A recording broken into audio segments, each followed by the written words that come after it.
Na dança pode? Será que pode mesmo? Está começando o Na Dança Pode, um podcast memorável para o nosso mundo da dança. Afinal de contas, queremos proporcionar muita comunicação e trazer conhecimento de verdade para você. Prazer, eu sou a Giovana Pérez, bailarina profissional e comunicadora na dança e também host do podcast Na Dança Pode, junto com a Jaque. Eu sou a Jaque Coutinho, bailarina profissional e fisioterapeuta ortopédica e também host do Na Dança Pode, junto com a G. Vem que o podcast é nosso!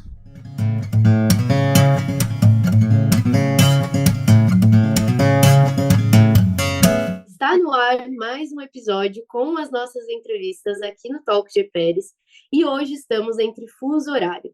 Vamos nos conectar com Sofia Fernandes, ela que mora atualmente na Alemanha, foi bailarina profissional por 15 anos do Teatro do Estado da Bavária na Alemanha, o Staatsballett de Munique. É atual diretora e gestora de carreiras na dança internacional pelo grupo State Field, inclusive de grandes referências como Mayara Magri. Hoje vamos conversar sobre a importância de uma boa gestão de carreira na dança, não somente com as carreiras já formadas, mas principalmente para aquelas que estão em formação. Seja muito bem-vinda, Sofia. Muito obrigada. Bom dia para vocês aí no Brasil. É uma imensa alegria te receber por aqui e conversar mais sobre gestão de carreira. A gente já teve um bate-papo super importante para Dance for You Magazine. Eu falei, nossa, tem que trazer a Sofia agora para o podcast, porque é um baita temão. E geralmente a gente fala, né, Sofia, sobre gestão de carreira só em outras profissões. E por que não conversar na dança, né? É verdade, não, é um prazer estar participando mais uma vez. Eu adoro falar com você, Giovana, e eu te parabenizo por esse podcast. Eu acho que é bem importante a gente estar trazendo informação no mundo da dança. E é verdade, assim, quando a gente pensa no músico, né, por exemplo, é claro que a gente já imagina o empresário, né, o manager, né, então a gente já associa esse artista, né, o músico no caso, com essa pessoa que está ali cuidando da carreira dele.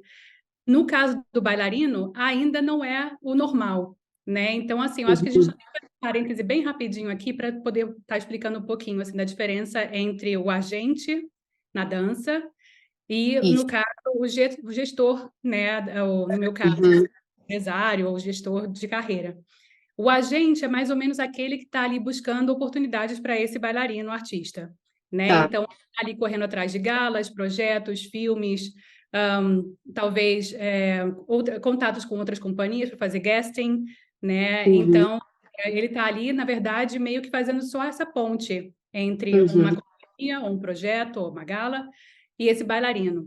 Ele não tem, na verdade, essa visão de longo termo, né? De longo prazo, de como vai estar o bailarino, como o bailarino vai estar desenvolvendo a sua carreira, né, através desses projetos. Então, aí que está essa grande diferença com o que é o que a gente faz. A gente também faz papel de agente, no caso, porque o mundo do balé é bem pequenininho, então, na verdade, a gente conhece muita gente, fica mais ou menos que todo mundo da mesma família, mas não é vamos dizer assim, não é o foco da State Field, né? A gente está ali para poder estar realmente acompanhando o bailarino daquele momento que ele decidiu trabalhar junto com a gente a longo prazo, né? Então, a gente está vendo ali como que vai ser, até mesmo na questão dos projetos, você vê qual projeto que vale a pena estar fazendo, qual projeto que não vale a pena, o que pode prejudicar, o que pode ser perigoso até para a saúde física ou para a saúde mental, né? É só para... Legal. Só para a gente poder... Olha só que legal, não só existe gestão de carreira dentro da dança, como existem várias possibilidades dessa gestão acontecer, né, Sophie? Isso. E eu queria para a gente começar que antes até você contasse um pouquinho da sua história e como que você chegou a esse universo da gestão através da State Field. Pois é, a minha história você falou já um pouquinho, assim, comecei, acho que como a maioria dos bailarinos hoje, né, profissionais, assim, lá pequenininha, aquele sonho de virar bailarina profissional, então eu comecei com 9 anos na Escola de Danças Maria Helena, no Rio de Janeiro, e aí depois de um tempinho eu conheci a Cecília Kersh e o marido dela, Pedro Krasiuk, e na verdade tive a honra, a possibilidade de estar sendo, então, guiada por eles no finalzinho assim, do meu período de estudos, então ali com 15, 16, 17 anos. E aí, logo depois disso, eu fui fazer um ano de... como é que chama isso? Um ano no Chile, no Ballet de Santiago, no Chile. Uhum. E logo depois eu voltei para o Brasil, um tempinho curto. Estava dançando com a companhia Sais e Minas, em Belo Horizonte. Tá. E aí, logo depois, eu fui para o Festival de Brasília, que infelizmente não existe mais. Uhum. Uma pena. Uma pena, porque eu acho que ali foi realmente também assim, o que dava oportunidade para muitos bailarinos brasileiros. Com certeza. Enfim, lá eu consegui uma bolsa de estudos para a Escola de Danças, ou a Academia de Danças Mannheim, né, através de uma bolsa de estudos da Fundação Birgit Keil. Então, assim, depois desse um ano na escola, eu fui já para a escola, para a companhia de Munique. Tá Olha bom? só que... Isso. E aí lá fiquei por 15 anos até terminar minha carreira profissional.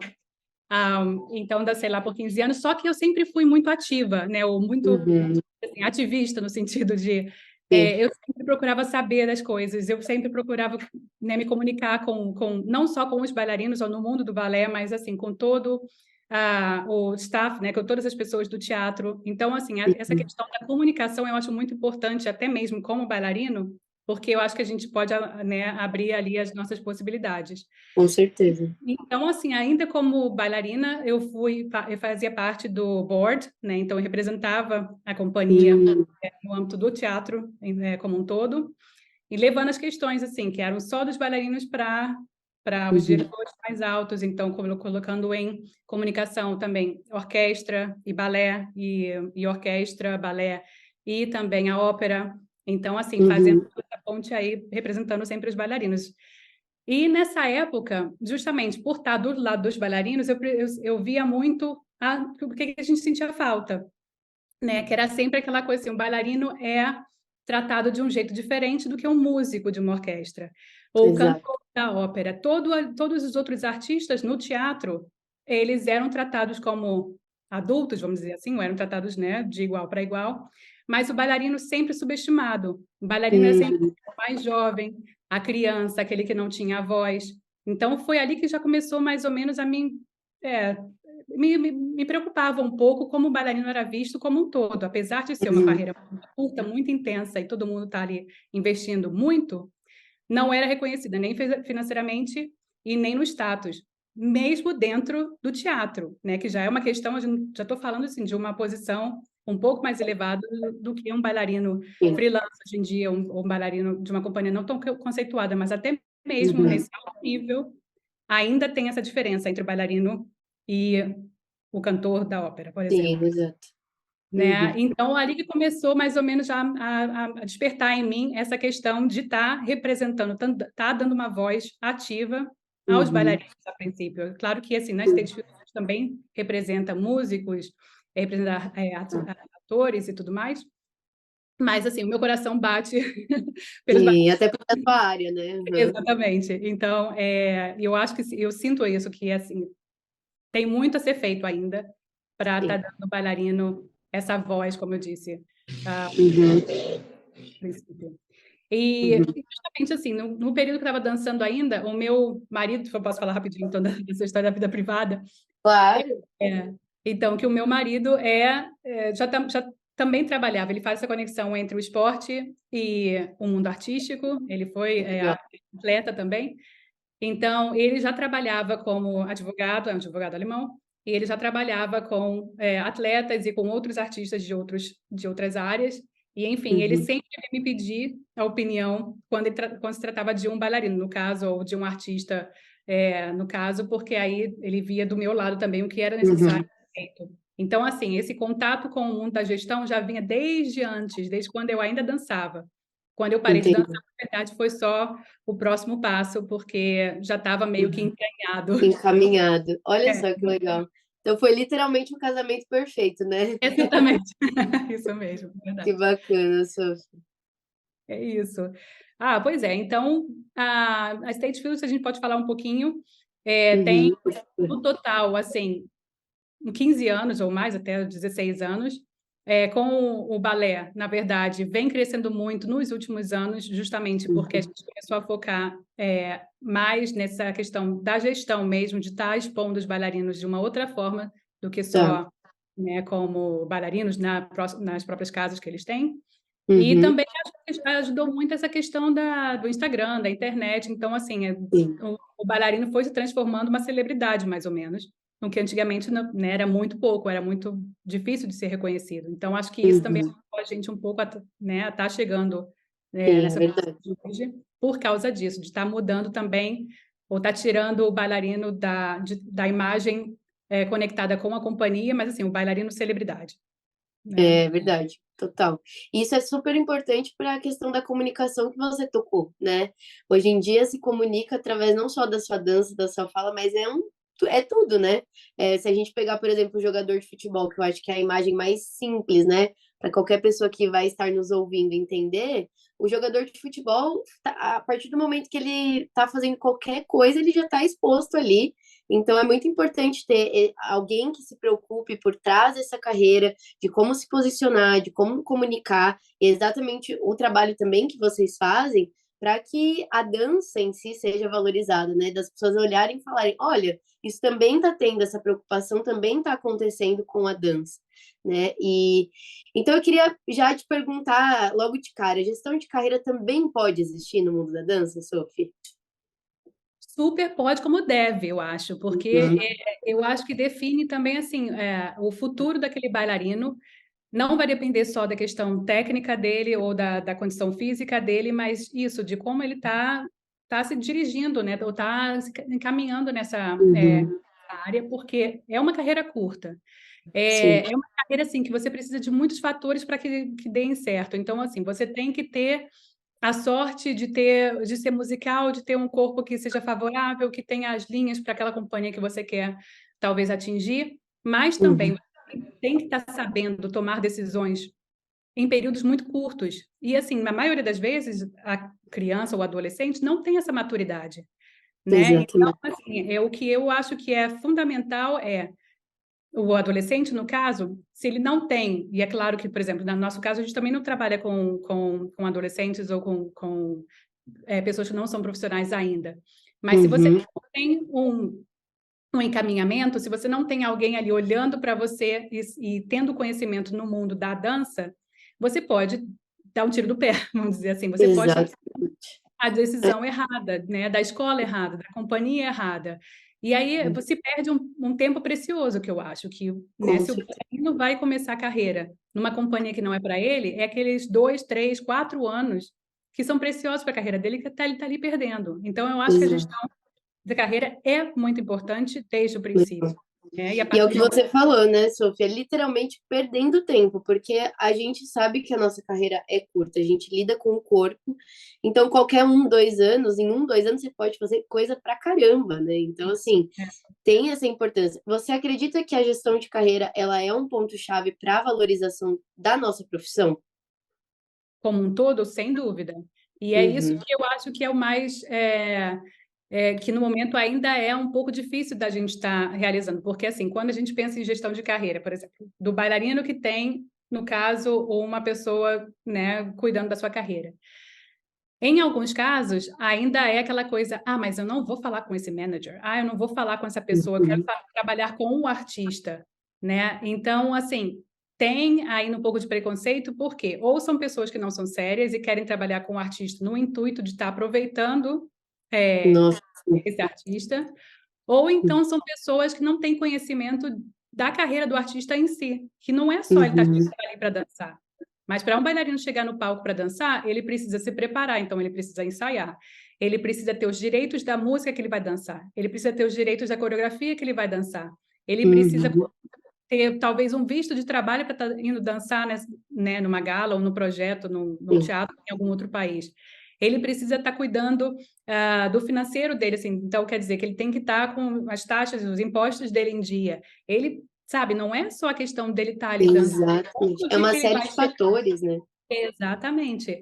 Então, Uhum, eu acho que também, assim, para o bailarino ter o foco total de chegar, no caso, no palco e dançar e arrasar, ele é, também tem que ter as costas livres de tudo isso que está sendo uhum, cuidado. Ou então ele exato. pode não cuidar, também tem isso. Tem muitos bailarinos que não cuidam de nada. Não cuidam, exato. é muito pessoal também, é uma escolha muito pessoal, né, Sophie? Mas a gente vê o quanto se a escolha for, né, de alguém gerindo a sua carreira, de quanto isso pode ser um potencializador, né? Uma economia de tempo, usar esse tempo também de forma favorável. E aí a gente fala muito não só da gestão de carreiras em carreiras já formadas, mas aquelas que vão se formar ou estão em formação. Eu queria saber qual que seria então o primeiro passo para uma boa gestão de carreira para quem está começando. O que que você sugeriria para uma criança, por exemplo? Então, para uma criança, né, não é nem tanto a criança, mas aí então, no caso, os pais ou os Sim. cuidadores dessa criança, de estarem atentos a quem é que vai estar respondendo ou quem vai estar, então, fazendo a gestão dessa carreira. Que seja na Uhum. escola. Eu tenho que dizer, as escolas do Brasil são muito boas. Tem muita escola de balé muito boa no Brasil. Então, Uhum. não tem a necessidade de uma criança, eu acredito, no meu caso, uma criança Uhum. de 9, 10, 11, 12 anos está saindo do Brasil para estudar fora tão cedo. Porque Uhum. tem outras questões que não são só a questão técnica. É. Então, eu acho que se o pai, o cuidador, está ali atento está trabalhando com uma escola séria, que tem essa comunicação aberta, que essa escola, o professor, no caso, esteja fazendo um plano para a carreira, né, daquele aluno. Então, quer dizer, nos próximos 3 anos, o que a gente vai estar fazendo? O que a gente está buscando? Quais são as oportunidades que a gente está buscando para esse aluno? Não tem necessidade Uhum. de estar mandando esse aluno, então, para fora do Brasil.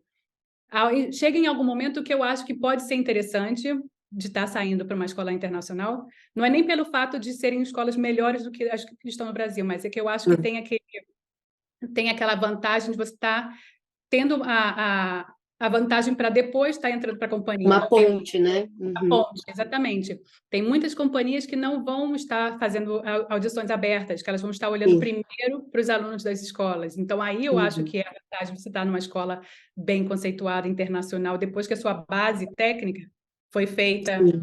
não sei, talvez no Brasil ou em algum Uhum.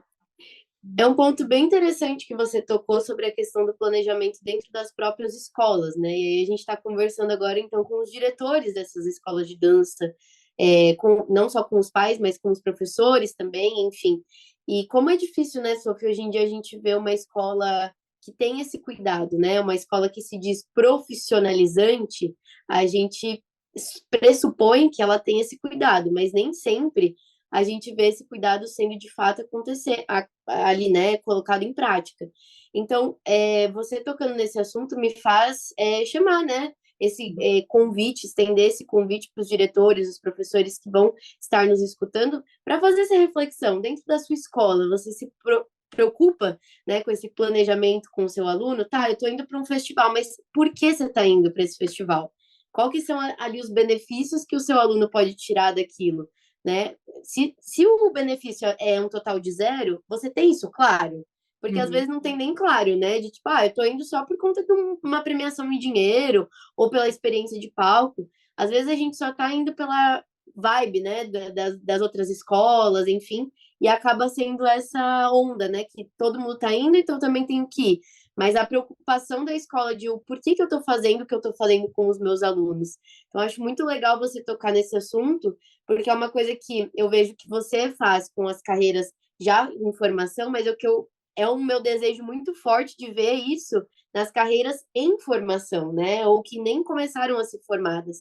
Porque se eu pudesse, por exemplo, eu até falei isso para a Sofia numa conversa nossa, se eu pudesse ter esse cuidado que eu tenho hoje, né? A consciência que eu tenho hoje, aos meus 25 anos, quando eu tinha, sei lá, aos 15, não precisa nem voltar muito antes dos 15, eu acho que talvez eu já teria tomado outros rumos, né, Sofia?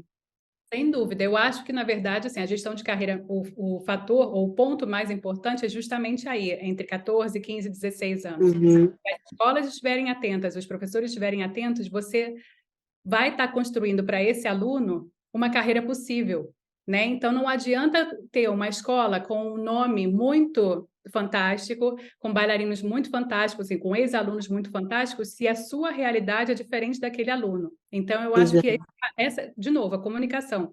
Se a comunicação do professor ou do diretor da escola não tiver ali alinhada com a realidade daquele aluno, aquele aluno vai estar indo para o festival pela vibe, mas não está indo para o festival sabendo o que ele pode tirar daquele festival. E eu nem acho que é questão de ganhar o festival, tá? Eu adoro o festival, eu acho que o Brasil tem esse diferencial de outros países por causa disso, porque tem muita possibilidade de estar dançando, então as pessoas têm que aproveitar mesmo, irem para todos os festivais possíveis, ter Uhum. experiência de palco, sabe? Por estar se apresentando, por estar Sim. cada vez mais buscando se aprimorar nisso, né? Como que eu vou estar lidando com o meu nervosismo? Como que eu estou lidando com a pressão de uma plateia de 10 pessoas, de 1.000 pessoas, 5.000 pessoas, sabe? Eu acho Exato. que é muito importante, é muito legal você ter essa bagagem, né, de experiência já nessa idade, 15, 16 anos, porque não adianta você ser um bailarino lindíssimo em aula e você não tem essa questão mental tão aprimorada, para você até mesmo fazer uma audição, né, ali um pouquinho mais Uhum. tarde.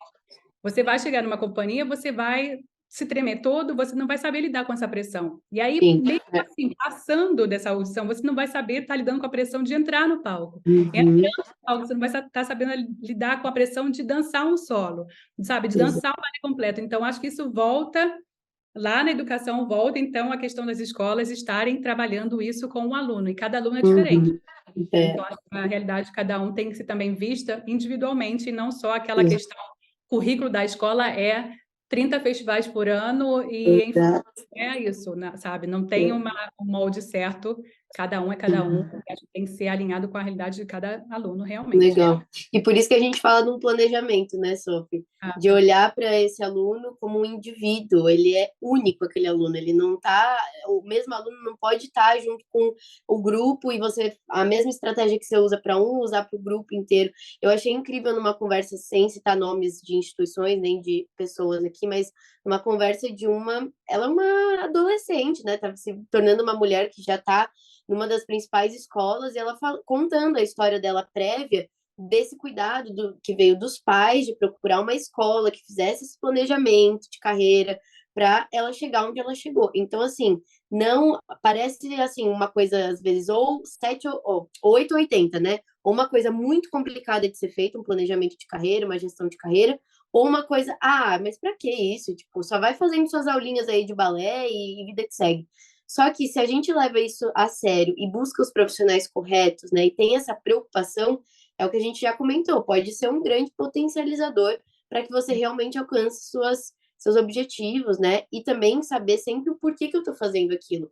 E aproveitar a cultura brasileira dos festivais a favor, né? A gente escuta às vezes, mas o brasileiro só sabe ir para festival ganhar prêmio, é isso. Tá, mas e que tal pensar do outro lado da moeda de usar ao favor é o que a Sophie está falando, de experiência de palco, de treinamento mental, né?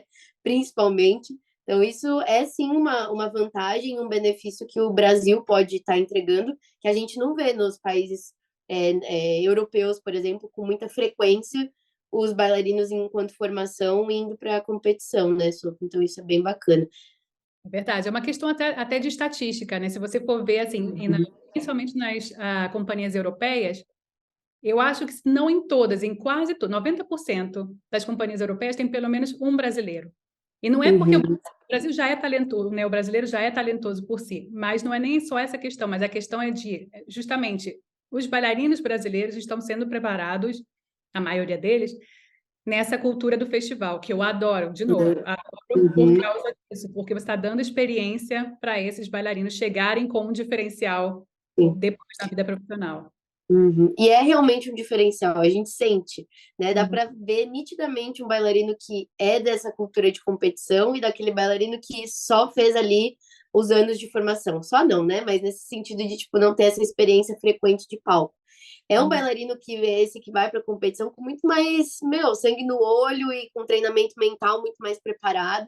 Então é isso, a gente também pode fazer esse convite para os professores, diretores, até mesmo para os pais, de vamos reavaliar a questão dos festivais, porque também vejo essas duas situações muito 880, né? Ou a pessoa, nossa, eu vou querer inscrever meu filho, ou o professor, né, escrever meu aluno em todos os festivais possíveis, ou não. Nosso festival não serve, festival só causa competição negativa, só é uma confusão, né? Então vamos saber, talvez medir Isso porque até isso faz parte de um bom planejamento de uma carreira na dança, né, Sofia? Exatamente, é de volta ao planejamento, porque eu acho que sim, existem festivais que não valem a pena estar, né, você estar participando de todos eles, porque Sim, custa dinheiro, porque tem a logística de estar chegando lá. Então, é claro que nada é tão fácil. Agora eu vou para 100 festivais por ano, mas eu acho que exato. o planejamento de estar sabendo quais festivais vão ser importantes e por quê. Uhum, De novo, a questão da competição pode ser sadia.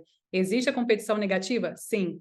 O balé uhum, é competitivo por si só, não só nos festivais, mas depois na companhia também. Então, acho que você está preparando essa questão mental desde cedo, mas saudável, né? Competição saudável, você está ali querendo, está ali dando. É competição consigo mesmo, sabe? Eu vou para esse festival porque eu quero tentar fazer uma coisa melhor do que eu fiz no festival anterior, eu mesma, não exato. a questão de estar só ganhando medalha, porque a medalha depois não interessa a Pega ninguém. pó na prateleira. Exatamente, Né? exatamente. Então, eu acho que é isso Exato. mesmo. Mas isso é questão do planejamento das escolas, com os diretores, com os pais, com a realidade de cada um também. É, Uhum. mas isso, se for trabalhado de uma forma positiva, pode ser uma boa experiência para todo mundo. Opa, uma pausinha de leve aqui no nosso episódio para te contar que agora você também pode apoiar o seu podcast de dança, o Na Dança Pode. Através da plataforma Apoia-se, há diversas formas de você conferir e colaborar com a gente, ganhar várias exclusividades para fazer parte da nossa comunidade e contribuir para que o nosso pod continue crescendo e comunicando muito na dança. O link você encontra depois que terminar de escutar ou assistir o seu episódio aqui na nossa descrição. Na Dança pode apoiar? Pode sim. Apoie o Na Dança Pode. E, Sofia, a gente começou a falar da importância dos pais nessa trajetória de planejamento de carreira, de conscientização da escolha dos profissionais e dos lugares onde, né, coloco o meu filho, enfim. Como fazer essa escolha se tornar mais consciente para que realmente seu filho, né, possa colher esses frutos no futuro? Então, esse é um assunto bem complicado porque o Brasil é muito grande, então eu não, Uhum. nem posso, né, tá falando sobre escolas, nomes de escolas, Né? porque eu conheço É. todas, eu acho que também depende da realidade de cada um, depende da Uhum. realidade geográfica de cada um, mas eu Exato. acho que, assim, a gente está procurando profissionais sérios, sérios no sentido de quem tem tempo para sentar com os pais e com o aluno para conversar, é porque já não é aquela coisa de estou fazendo dinheiro, eu quero a mensalidade desse aluno. Exatamente. É. Isso eu acho que é fácil, né, de estar checando. Uma outra Uhum. questão é perguntar realmente nas escolas como que a relação do aluno com o bailarino pode ter, do professor com o aluno, porque podem ter relações tóxicas, sim, e eu acho que a gente não precisa Uhum. disso hoje em dia, né? Ninguém precisa Exato. em situação nenhuma, mas eu acho que a gente pode estar filtrando isso também a partir do momento que você conversa com mais pessoas. Está acompanhando um pouquinho a história dessa escola. Acho que hoje é até mais fácil, Uhum. sei lá, É, 15 anos exato, atrás, porque hoje está tudo, né, online, está no Instagram, está em exato. ao mesmo Uhum. tempo que não podemos acreditar em tudo que está ali no Instagram, que é claro que ali está sendo supervalorizado uma visão de que Uhum. pode ser a real. Mas você Sim. tem acesso mais fácil às informações do que antigamente, né? Então, Aham.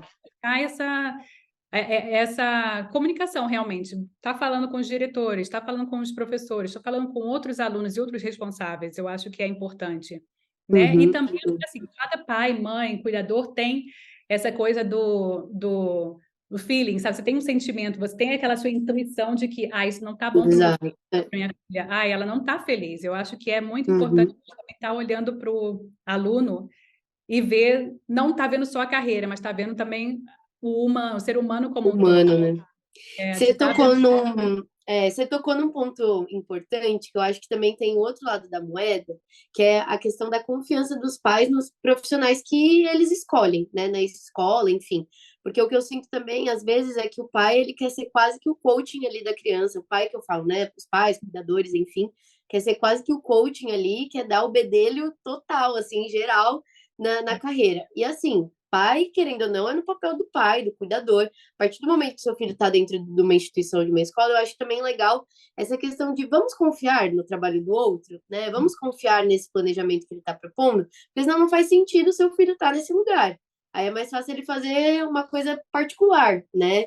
Então, acho que também, vendo o outro lado da moeda, né, Sof, talvez seja legal a gente comentar sobre isso também. Até que, qual que é o ponto limite ali para você soltar e delegar, né?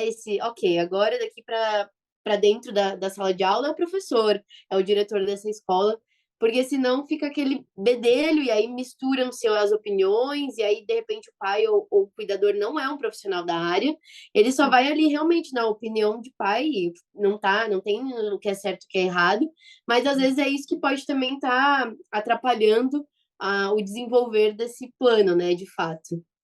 Não, sem dúvida. Eu acho assim, eu sou mãe também de 2 filhos e eu acho assim, a partir do momento que você escolhe estar colocando o seu aluno numa instituição, o seu filho, né, no caso, numa instituição, Uhum. não é o seu papel mais estar interferindo, de forma É, alguma. Ou você confia ou você não confia, procura outro e está tudo bem. É exato. igual o pai de um jogador de futebol que quer ser o coach do jogador de futebol. Não vai dar certo. Ou então, assim, Exato. o empresário do jogador de futebol também não vai dar certo, porque a gente não tem como separar isso. Você quer o melhor para o seu filho, claro, sempre, 100%. Mas você não Uhum. tem aquela visão, a visão ampla mais, porque você está ali com o seu coração mais do que com a sua razão. Então, não Exato. adianta, não vamos misturar. Pais, coloquem na instituição que vocês confiam e deixa. Ou então, deixa e tira e procura uma outra, mas não interfira no trabalho dos profissionais, porque são profissionais. A não ser que seja uma bailarina, um ex-bailarino, alguém, então, assim, assume ali então, né, toda a questão técnica do seu filho, está tudo certo também, mas aí é uma outra questão, né? Você é profissional na área. Você não Mas sendo, mesmo assim, você acha importante, mesmo nesses casos, ter uma opinião de fora, Sophie, por exemplo, tipo uma visão de outros profissionais? Porque se é uma ex-bailarina, vamos supor, né, um ex-profissional da área, tudo bem, vai ter o conhecimento ali, mas até que ponto também não é importante ter a convivência com outros profissionais para não fechar só naquele mundinho ali do que eu conheço e é isso pro meu filho, né? Não, sem dúvida. Eu também acho que assim, o bailarino, né, o estudante, o aluno que está ali muito tempo com um professor só, também não tem mais essa visão ampla. Nem o aluno e nem o professor, sabe? Entendi. Eu não acho que a gente precisa estar fazendo aula com 50 professores, né, toda semana. Mas assim, ter uma troca de vez em quando é saudável, porque senão você sabe, você conhece o seu aluno, né? Ou no caso, o aluno conhece o professor, conhece já os tics do professor, já conhece o estilo do professor e Sim. não está aberto para outras experiências, né? Uhum. Então, você não está, na verdade, só treinando aquele aluno, no caso, para o seu perfil, né? Para a sua aula, para a sua fazer muito bem. Mas e quando trocar Sim. aqueles, né? Quando Exato. uma aula mais rápida ou mais devagar, quando colocar um adágio que o aluno não está fazendo, sabe? Então é muito complicado, não deveria ser só um foco, sabe? Por mais que seja uma ex-bailarina, ex-bailarino, alguém da área, vamos ampliar. Diversificar, né? É super Legal. importante. Porque hoje em dia tem isso, né? Assim, o diferencial do aluno, né, do bailarino, é de ser versátil. E tendo só Exato. um coach, tendo só um professor, você não tem como ser versátil. Sim, legal, você puxou o assunto dessas habilidades que faz, de fato, né, uma carreira na dança, para além da técnica em si, né, e você como manager, né, de muitas carreiras, referências, como a gente pode citar Mayara Magri, eu lembro que uma conversa com você me marcou muito, que você me contou, e eu quero trazer isso agora para o nosso episódio, de comportamentos, de coisas que se formam-se um padrão por detrás dessas carreiras referências, né? A gente não vai falar de carreira de sucesso, porque cada sucesso, cada um tem o seu, e é isso aí. Mas são carreiras que são referências, são inspirações, porque são carreiras que são profissionais constantes, que estão em grandes focos, enfim, né? E aí eu queria que você comentasse, Sophie, esse padrão por detrás dessas carreiras referências, né? Agora, passando dessa gestão que está começando ali em uma formação para essa gestão de carreiras já formadas. Pois é, eu acho assim que o que é o padrão, não sei se é o padrão, mas o que eu realmente posso dizer em muitos bailarinos, no caso, assim, que trabalham com a gente, é essa questão da disciplina. São ou sempre foram disciplinados. Então, assim, que eles sempre fizeram questão de não estar pulando etapas, no sentido de se eu tenho que ensaiar 6 dias por semana, eu vou ensaiar 7 dias por semana. Não foi aquela questão do tipo, mas hoje eu tenho um aniversário que eu quero ir, mas eu tô com um pouquinho de dor. É claro que todo mundo tem dor, todo mundo tem um evento que gostaria de estar fazendo parte, de estar, né, participando, assim, questões familiares, é tudo, sim. Mas o que eu acho é que todos esses bailarinos que hoje estão em uma situação mais em foco, vamos dizer, eu não quero falar que é sucesso. É uma inspiração, né? Como uma Exato, mas eu acho que inspiração. sucesso é relativo, mas é justamente isso para você alcançar essa posição, você tem que saber estar investindo inteligentemente. Então, investindo em si, né? Então, no caso, não é só aquele bailarino que está ali fazendo 5 horas por dia de pilates e aula de ponta e coach e tudo mais, mas é aquele bailarino que também está escutando o corpo. Hoje eu vou descansar porque amanhã eu tenho ensaio.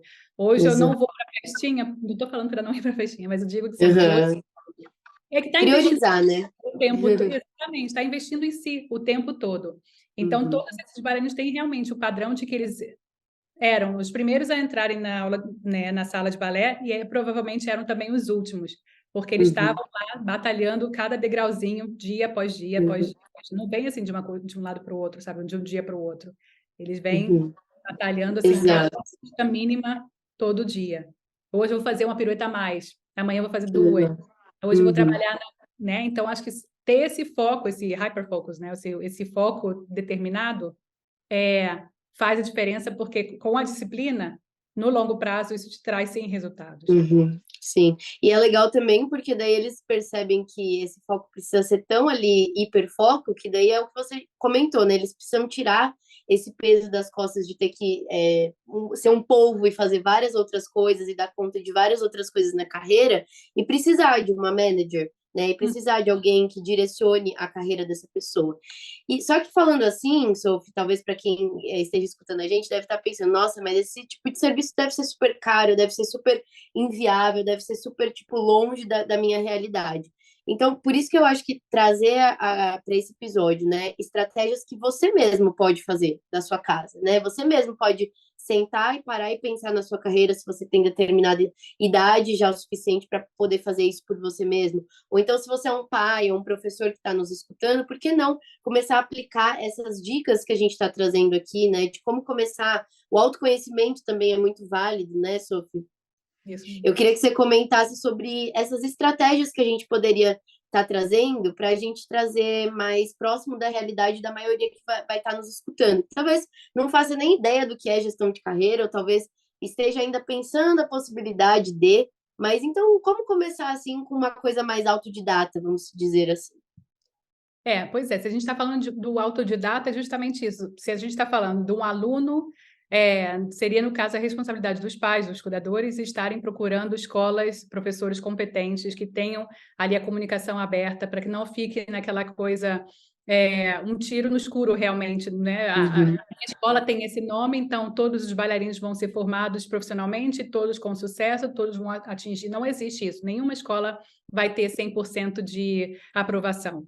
Né? Talvez, assim, na escola do Royal, no último ano, mas isso não quer dizer nada, porque você está vendo... É uma outra questão. Eu estou falando daquele bailarino, aluno de 10, 11 anos em formação, que ele tenha esse caminho aberto, no caso, de estar buscando. E que, se não estiver fazendo bem para esse aluno, que ele busque outras alternativas. Não tem que ser aquela coisa engessada, essa é a melhor escola da minha cidade, não vou buscar outra, o problema é comigo. Porque você talvez não está naquela escola, e está tudo bem, a gente pode buscar outras alternativas. Então, e a partir do momento que você chega numa idade que vai ser decisiva para o seu próximo passo, no caso da carreira profissional, seria interessante estar buscando o que você pode oferecer. Então, volta para o autoconhecimento realmente. Eu sou bom no balé clássico, eu vou procurar companhias clássicas. Eu gosto mais, ou sou bom no moderno, eu vou procurar uma companhia moderna. Eu quero fazer só primeiros papéis, eu não quero ficar no corpo de baile 10 anos da minha vida. Busca também quais são as companhias que vão te dar essa possibilidade, para você não ficar 7 anos no corpo de baile frustrado e aí um dia tentar mudar e já é tarde demais. Eu acho que assim, tem que saber olhar para a gente mesmo e ver o que é a minha prioridade, até para poder definir o que é o seu sucesso. Porque eu acho que Exato. está aí a viradinha da chave, né? O Legal. sucesso vai ser relacionado a você, tem que espelhar o seu, né? Você só Uhum. só vai ser bem-sucedido uma coisa que você, que tem paixão a fazer, que está no lugar certo, na hora certa, e que faz bem também. Não adianta você só gostar de Exato. fazer, não faz bem. É. Então, a partir do momento que isso se alinha, o sucesso vai chegar. E que não Uhum. precisa ser o Royal, não precisa ser a Ópera de Paris, mas que seja relacionada ao seu maior potencial, né? E assim, Uhum. tendo essa questão da autoconfiança, você está se refletindo, ter a plena Uhum. consciência de quem você é, do que você gosta de fazer e no que você é bom. Porque a partir do momento que você está buscando realidades possíveis para você, o sucesso vai vir. Então, assim, o sucesso Uhum. nunca é relacionado só com estar atingindo a maior companhia do mundo, ou estar atingindo o Exato. primeiro papel na melhor companhia, mas em si no sucesso para você. Então, eu acho que sim, Uhum. ali com 15, 16, quem puder estar investindo em algum tipo é, como chama assim, de auxílio, né, de Uhum. Um direcionamento, né? direcionamento, exato, advisor, olha a Uhum. palavra conselheiro, né, ou no caso, alguém que esteja ali também vendo com você quais companhias seriam as certas, quais escolas, no caso, poderiam estar te dando essa ponte para a companhia que você quer, que tipo Uhum. de investimento que você pode estar fazendo. Eu acho que é importante, até porque não dá para a gente saber, assim, né, o pai, o responsável, ou até mesmo a escola, não dá para estar tendo a visão geral o tempo todo do mundo do balé. Uhum. Se tiver Exato. alguém que está ali para direcionar justamente nesse período, eu acho que é um bom investimento também. Mas é aquela questão, dá para a gente também estar buscando muita coisa hoje em dia online, dá para a gente estar Exato. buscando conversar como eu falei, tem muitos brasileiros ou em praticamente todas as companhias europeias, Uhum. né, ou até do mundo. Então, que dá para a gente estar entrando em contato pelo Instagram. Eu gosto muito de conversar com as pessoas. Então, eu Uhum. realmente assim, o brasileiro que está ali naquela companhia, puxa vida, como é essa companhia? Me fala a realidade, o que eu Sim, preciso? exato. Qual o perfil dessa companhia? Né? Eu acho que se Uhum. estiver disposto a procurar também, a gente pode estar buscando todas essas informações, no caso, sem nenhum custo, né? Exato. É. É É muito uma legal de tocar nessas estratégias todas para você perceber, você que está nos escutando aí, que questão de gestão de carreira na dança pode ser super viável para a sua realidade. Ela é super moldável à sua realidade se a gente partir de básicos, né? Como o autoconhecimento, de você se fazer perguntas básicas ou você fazer perguntas básicas para o teu filho, para o teu aluno. E é claro, toda profissão vai demandar investimentos, né? Vai demandar ali não só financeiro, mas tempo também de pesquisa de lugares, profissionais, etc.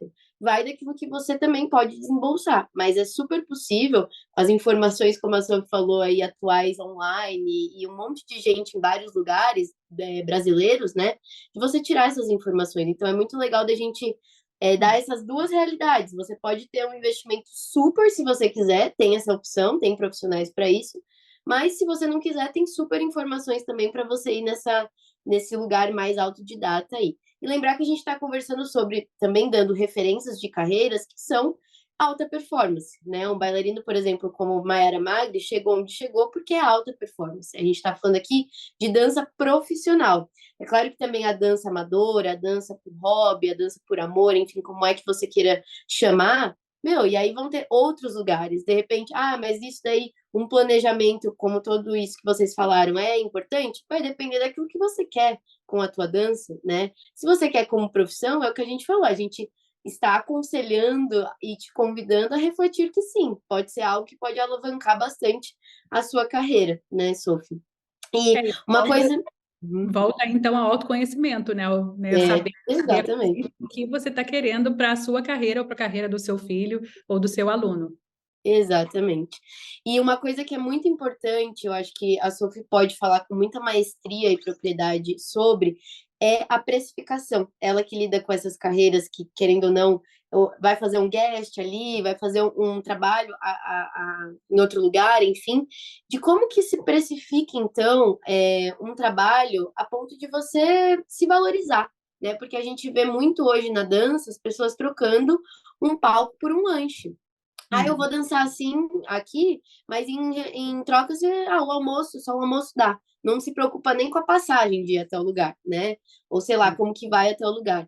Então, isso também, por bobo que pareça ser, faz parte de um planejamento de carreira, o quanto você precifica esse seu trabalho para você ter essa sua liberdade de tempo, liberdade de dinheiro, independência financeira, né? De você, agora eu posso, sei lá, programar minha aposentadoria ou sei lá o que mais. Então, eu queria que você comentasse, Sophie, como que geralmente, óbvio, né?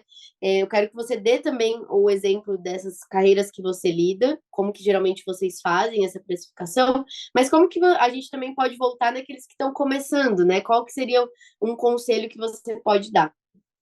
Então, eu acho que vamos voltar então à questão aí do autoconhecimento, Uhum, porque sim. também assim, a gente tem que só diferenciar duas coisas. Valor é diferente de preço. Então, assim, o seu valor na dança não quer dizer que você não está precificando a sua dança. O seu valor na dança, você está sendo medido pela sua paixão pela dança, o quanto que você investe de tempo, de energia, de energia, o seu emocional. Então, assim, o seu Uhum, valor nunca vai ser precificado. Você não precisa estar aceitando trocar a sua dança por um lanche com medo de se sentir menos, tá? exato. Então é isso, assim, a gente só tem que falar isso. Eu valho o meu trabalho. E a questão da dança também é assim, a gente investe, a gente não fala como ex-bailarina, porque é realmente Uhum, assim, uma carreira que você começa a investir lá na sua infância. Então, assim, você investe muito, muito, muito, muito, muito, e a dança ainda está longe de estar sendo reconhecida pelo o preço, né, ou pelo o valor no total que merecia, sabe? Longe, até uhum, mesmo nessas carreiras de alto performance, como você está falando, a gente ainda briga com isso, é, porque é uma questão que eu acho também que reflete assim a educação do aluno lá atrás, sabe? Quanto que você dá liberdade para o seu, você professor, dá liberdade para o seu aluno tá podendo discutir com você, não no sentido de serem iguais, mas você está dando liberdade para o aluno saber também estar desenvolvendo a autoconfiança dele, para ele estar podendo depois, mais tarde, estar precificando a dança dele.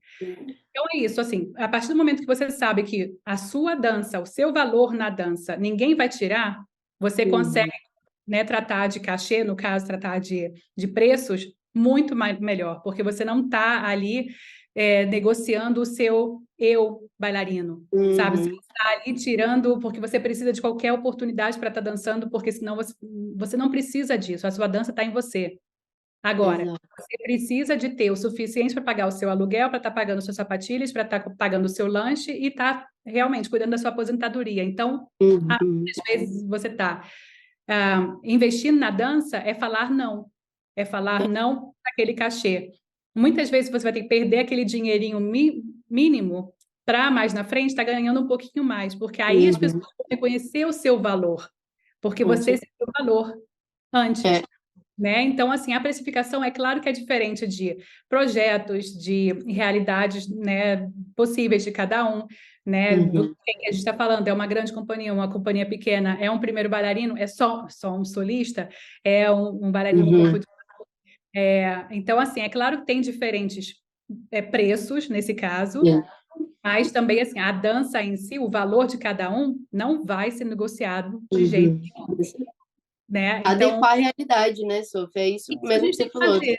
É claro, é claro que assim, um projeto com um budget, com orçamento gigantesco, por mais que a gente tenha que lutar para os bailarinos também terem uma partezinha, né, desse orçamento gigantesco, Uhum, vai ter uma realidade maior do que um projeto que já começou ali com um orçamento pequenininho, que a gente sabe que por mais que o bailarino esteja super afim de dançar, de fazer parte, de estar ali, né, se disponibilizando para fazer aquele projeto, a gente já sabe que a realidade daquele projeto vai ser talvez, sem falar de valores, mas assim, vai ser talvez o preço que ele estaria ganhando para fazer um showzinho ali aonde, né? Não uhum, sei aonde. Ele está investindo um mês, ele está investindo um dia. Vai depender da realidade de cada projeto. Então, sim, a gente tem que saber negociar com sensibilidade.